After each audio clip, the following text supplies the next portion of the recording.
Hi guys! Today we want to go over a clip from our podcast, Make Others Successful. The topic today is iterative intranets and why your intranet should be a living, breathing thing where you push things out as they become completed as opposed to having a big bang launch.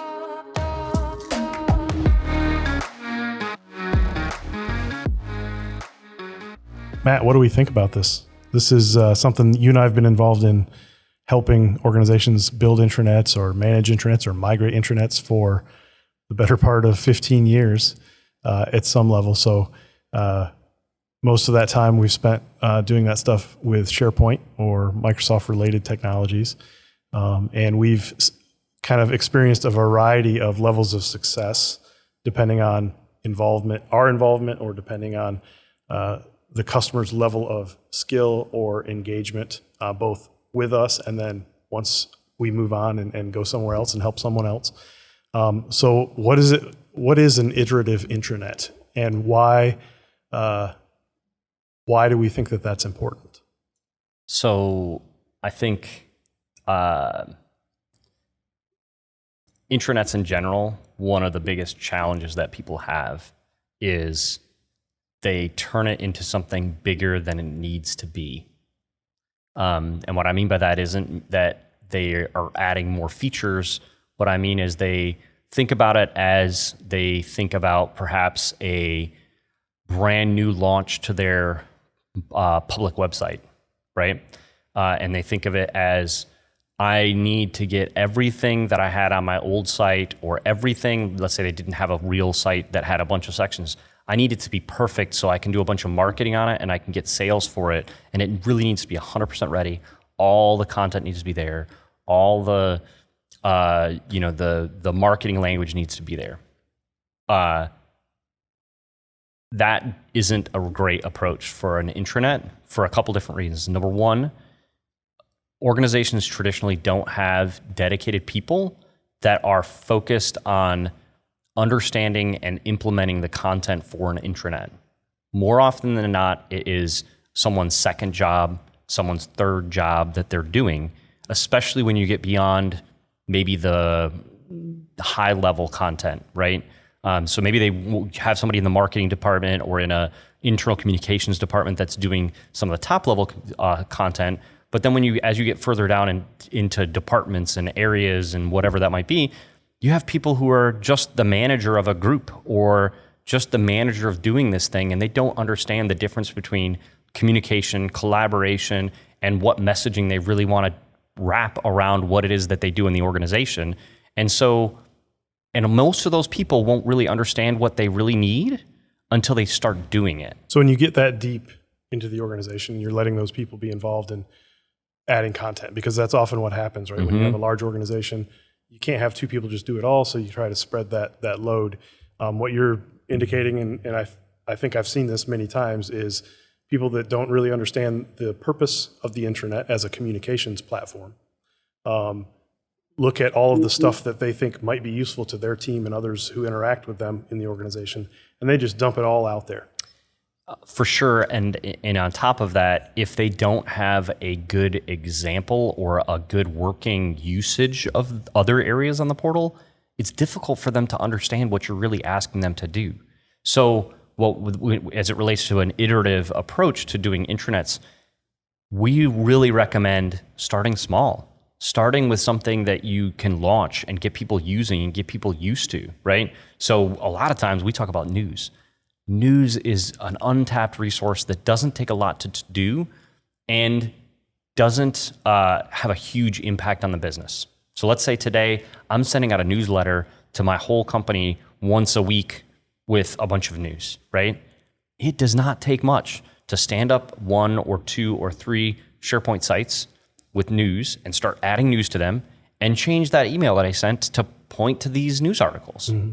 And for most people, when they use it, they're not going to really notice very much of a difference, but they're going to start thinking in their mind, oh, I went to this site and I can see last week's news and the week before's news and the week before's news, and I can see this other stuff. That's kind of cool. And so news is easy to create. It's valuable to people who care about where the organization is going and what everyone is doing. And because of that, it creates a draw to the intranet, Correct. right? And so then people are going there more regularly, they get used to it. And then as that becomes a draw, you can start to think about adding things on. Yeah.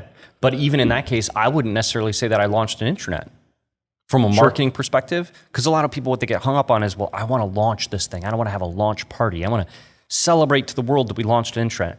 We just did news. It's not enough to call it an intranet. Why? So don't. Start getting the value out of that news piece, but don't get hung up on saying this is the intranet, right? So I'm going to throw one at you here.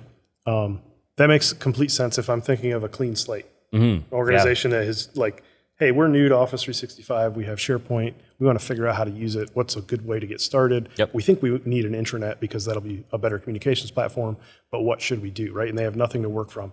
What about that organization that's large and they've got an intranet already and they either don't like it because the content doesn't make sense and there's a lot of collaboration content on there that shouldn't be there, or they can't find anything. But everything's there, right? Somebody knows where it is, but I don't know who that person is. So what do you say to that organization who says, I need to have a big bang because I need all that stuff that I have there to show up in the new home? Yeah, I still wouldn't try. I would still try to recommend they go against a big bang. I wouldn't start with news. That wouldn't be the place. News would probably be one of the last things that I move. But let's take an organization that does, let's say they don't have a lot of department levels. So it's a bigger organization, but they don't have an intranet section for a particular group, let's say. But they have, let's say they have benefits and career and maybe a section talking about their culture and what they're doing, right? There's no reason you can't take pieces of that and start to move it and modify the linking between the two, right? So let's say that this time of year, that right now, this might be around forever. This right now is in October. It's getting close to when open enrollment is for most organizations, right? Yep. So let's say that's happening. Take this opportunity, build out your benefits section and an open enrollment section in the new platform, link to it, have backlinking as best you can, right? Do it, start, make it happen. I would strongly encourage you start to move in that direction. A part of the reason being, especially for even a bigger, for smaller organizations, you can think, oh, it's more nimble. I don't have as many people to talk to. But also for large organizations, that big bang approach is even worse because unless you're investing a large amount into it to make it happen in, let's say 3 months, let's say 6 months, your whole organization is going to change, right? Like you're going to get, a new CEO is going to be brought in, a different, in today's world, the pandemic will happen and now everything will shift. And all of that work that you did to try to set up this big bang will just change from underneath you. So what I'm hearing you say is, look at the landscape, look at what's coming, choose something that's high value, low hanging fruit, will be compartmentalized a little quick bit. win, compartmentalized. Like I want to touch on that as well, and then like move those things as your starter, but then have a plan for attacking the bigger body of content, a piece at a time. And one of the things that I was hoping you would touch on is that compartmentalization, because prior to SharePoint Online and the way that Microsoft recommends information architecture today, everything was site collection with subsites underneath it, which made things very difficult to move and around, migrate and things like that. But now, with the recommendation of your information architecture being dedicated site collections for either purpose or for specific teams, so that you can put secure boundaries around those, you can actually take a piece of that content out of your old intranet, put that into its own little container, and then as things change, as you just mentioned, that whole piece can be moved around however you need it to be moved around, and you haven't lost that effort. So the two things I'll mention about that is I'm not going to fool anybody. That doesn't make it easier to start with, right? You're still going from a world where you had all this stuff in one big container to now making multiple containers that you would have this stuff in. That's a big lift and shift. The sunny spot is going forward. That is a lot easier, right? Like, yes, it will be burdensome to start with, but once you have that moved, if you need to rework something in a particular area, swapping it in and out of from the hub, right, is not that difficult. It can be very, very beneficial in that regard. And I think, so the other thing you mentioned was, we talked about large organizations and what they do. The terms that I use are iterative is like literally I'm going to maybe every month be launching a new thing or doing a new thing. There is another approach that is the one that I really would recommend for more larger enterprise, which is a phased approach, which is more structured than I'm just doing work and trying to get something new out there every month, and more saying we're going to do benefits, and then we're going to do, maybe we're going to do the human resource area or the about us section and culture section, right? And once we get those two things done, we'll launch the intranet, right, as it is, or maybe once we get enough, we'll switch it to be the primary intranet will be the new, and the old will have several things that are kept, that are still being used from it, but it's largely, removed. That's the type of thing that I would approach for most larger size enterprises that aren't willing to invest a large amount of money to do this quickly, right? There's still going to be those people that absolutely have to do everything all at once. You can do it. It's just going to cost you a lot of money if you want to do it right. Either because you need to do it quickly, like I have to bring in a lot of hands, a lot of people to make this happen for the 3 months that we're going to do this work or 6 months that we're going to do this work, or because it's going to take you a year and a half to do it, and there's a whole nother level of expense that goes into that, right? Having these people and these multiple updates and making sure it's all in sync and making sure you're really ready for when you really want to launch. So there are still there are reasons to do them, but for the vast majority of people, iterative, phased. One of those should work for you. And so then I was just thinking as you were talking about that, it occurred to me that we should remind everyone that let's say you take an iterative approach to your intranet, right? And you're thinking that, well, I'm going to take that iterative approach and that's going to take me through these, 6 phases, and then I'm going to be done. No. The answer is nope, you're not going to be done, right? You have to have a plan for after that final phase, right? You mentioned what comes next. You mentioned it when we started, and I forgot to talk about it, about what the biggest problem people have with intranets. The biggest problem is engagement, getting people to use it. If I never update my benefits section, it's not going to be very engaging. When somebody first hires on, they're going to use it. And if they ever need to go back and look at some of their benefits, they'll use it. Beyond that, it's like, what's the point, right? If you're using it to deliver your financial statements, if you're using it to deliver your a message from all the directors or leadership on a regular basis, if you're doing stuff with it all the time, it's going to be relevant. Well, if you're doing stuff with it, it's going to have to change because the way that we're doing financial reporting is going to change. When we talk about our initiatives for the year, that's going to change, right? Things are going to change. You're going to need to reshuffle it, and you need to spend the time to do that. Does it need to be, a huge undertaking? No. It shouldn't be, right? No, but there should be an effort to keep it fresh. An effort to talk about it. If nothing else, it's the effort to say once a quarter, twice a year, hey, what's going on the intranet? What do we like? What's not working? And how do we improve it, right? So that makes a lot of sense. And I think the last thing that I wanted to touch on, and this is more of a boots on the ground thing, and that is let's just take a couple minutes and talk about some of the key tools that we use when we're looking at that content that's on your existing intranet or content that's on a file server somewhere. What are the right tools to use? What are the methods that we should apply when we're looking at that content and determining what we need to do with it? So as it relates to intranet launches and migrations, that's an interesting topic. There are tools available that for mostly third party. One of them is called ShareGate, is the one that we traditionally use. There's some other ones out there that do it as well. They can do a lot for you to help keep things in sync. So let's say I am trying to migrate and I do want to bring over all of the documents from a particular spot.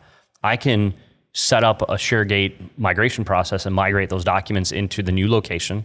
And I can then later on do what they call a delta sync, right? So it's basically just going to get changes, right? And that type of thing will help tremendously for things like documents.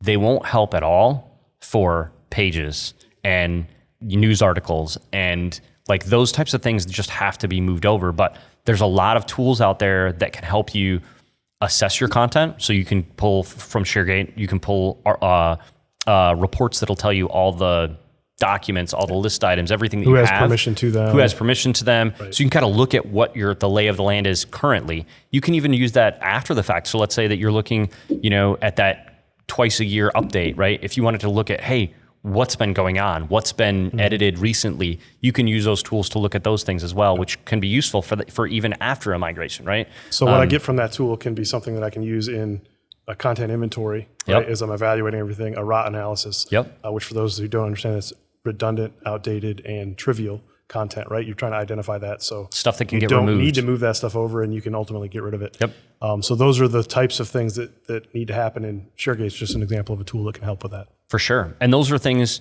you should be doing on a regular basis, no matter what, right? Like, so you should be looking at your content and saying, this is old. We don't need this anymore. Let's get rid of it. Because again, it goes back to, if your intranet is relevant, people will have a higher tendency to use it. The other thing I was going to mention about that in particular thing, usage, there's also some tooling and some functionality with what's now called Viva, Microsoft Viva, which is really just SharePoint with some extra features, but that can help make it easier for people to get access. So one area is the content. So it's making sure content's relevant and up to date and is meaningful to the people, your audience. The other piece of it is making it easy for them to find it. And with some of the things coming out from Viva, where you can set up a home site, configure home site to be part of Teams, you can basically, from within Teams or one of the SharePoint mobile apps, you can basically start to always get to that content that's on your intranet from everywhere, all the time, which also can be a big driver because it just lowers the barrier to finding that stuff. So any device, anywhere, anytime. Yep, that's the idea. Any content. That's the idea. Very good. All right. Well, I think that's all we have. We want to thank everybody for joining this podcast. Yeah, it's been fun. It's a little interesting, a little different. A little interesting and different. And we look forward to speaking next time. Thanks so much for checking us out today. We really appreciate all of your views. If you are interested in more of our content, please like and subscribe below. If you have any questions, please leave them below, and we'll see you next time.